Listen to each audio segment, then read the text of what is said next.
Hello and welcome to the Vaults of Terra. My name is Ed and today we're going to be doing another Primarch video by having a look at Leman Russ. Now, also known as the Wolf King or the Great Wolf, Russ was the Primarch of the 6th Legion, known as the Space Wolves. Considered a great warrior among the Primarchs, he considered himself to be the most loyal son of the Emperor amongst them all, and also carried the dubious honour of being considered the Emperor's executioner, carrying out punishments mandated by the Emperor himself. Now, legend has it that when Russ landed on the icy world of Fenris, he was adopted by a Fenrisian she-wolf. With his two wolf brothers Freki and Geri, they lived off the land until one harsh winter drove them to raid a village for food. The villagers tried to drive off the wolves, but the Primarch fought them off, and the pack escaped.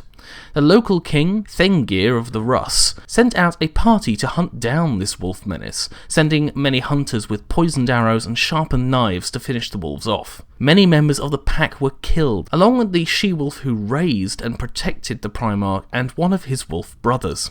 The Primarch was captured and was taken before the king. He was there held amongst people for the first time, and quickly learnt their language, along with the skills and talents that came with regular human interaction. He was even allowed to master the primitive iron weaponry used by the locals. He had a fiery personality, quick to laugh, and sung tunelessly along with the locals, but soon he realised he was more than his human or wolf companions, and that he could be destined for something greater. Eventually, it was deemed he had become civilised enough to be given a true name, and became Leman of the Russ, or just Leman Russ to outsiders. As he aged, he showed many feats of strength, holding back enemy armies, breaking trees over his back and wrestling with Fenrisian mammoths. So great was his power that when the king died without issue, Leman was nominated to lead his people. He was a great leader, and none could stand against him. Not long after he gained his power, the Emperor arrived on Fenris, disguised with his powers to appear a mere human. Russ refused to pay any homage to this stranger, and challenged the Emperor to a series of challenges. The first was an eating challenge, which Russ won. The second was a drinking challenge, which Russ also won. But the third was a challenge of combat, which the Emperor won handedly, although he was using his technology to his advantage.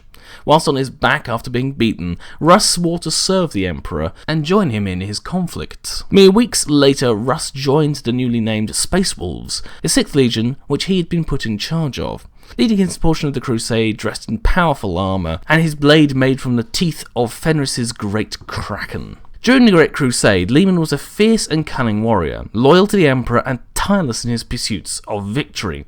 He was loud and raucous, fiery and savage, cleaving his way across numerous battlefields. However, in this time he developed much enmity from some of his brothers, including Lionel Johnson and his legion, which is described in my Lionel Johnson video.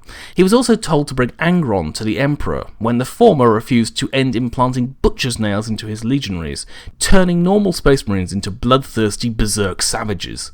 Angron refused Russ, and they fought. Russ was beaten by the Red Angel, but he had manoeuvred the World Eater's Primarch into the heart of Russ's legion. Angron was trapped as a result of his bloodlust and his failures as a leader. However, Angron still refused, stubborn to the last, and Russ realised this was a lost cause, pulling his legion back and reporting his failure to the Emperor, who he presumed would punish Angron in time.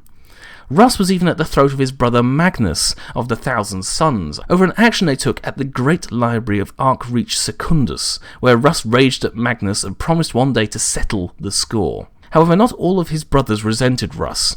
Guilliman referred to Russ as one of the dauntless few, alongside Ferrus Manus, Rorgul Dawn, and Sanguinius, Primarchs who could be trusted to carry out the Emperor's designs. The Ultramarines Primarch went as far to say that he could win any war if he had one of these four standing alongside his legion. It was also in that time that Russ became known behind the scenes as the Emperor's executioner.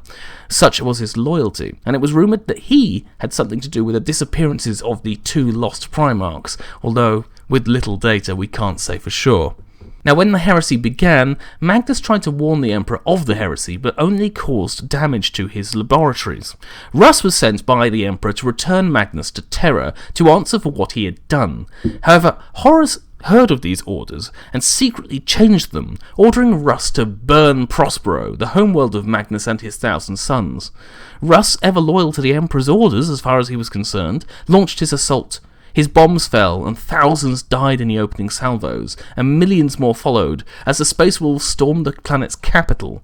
In the final battle between Russ and Magnus, after much conflict, he managed to blind Magnus and break the Cyclops' back over his knee. However, Magnus used sorcery to escape the final blow.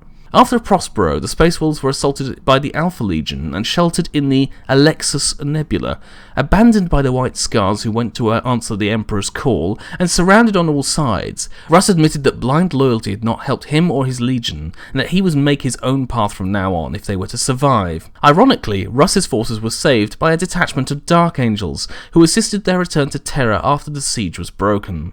When the heresy ended, Russ eventually announced that he would go on a great hunt, and left with most of his personal guard to the Eye of Terror. Today, the Space Wolves carry on this great hunt, searching for their Primarch as he has disappeared from the face of the galaxy. Okay, that's everything I wanted to mention today. Thank you for watching. If you have a comment, you can leave it in the comment section below or send me a personal message. If you have anything else you'd like to say, you can, of course, let me know anyway. I will be streaming in the near future. I have my new Twitch channel, which I'm trying to use regularly in order to learn how all the bits work of it, and hopefully be able to produce some entertaining content from my rambling stream of thought nonsense that tends to be how I converse in real life. You can find a link to that channel in the description below. Anyway, that's everything I wanted to mention today. See you next time on the Vaults of Terra.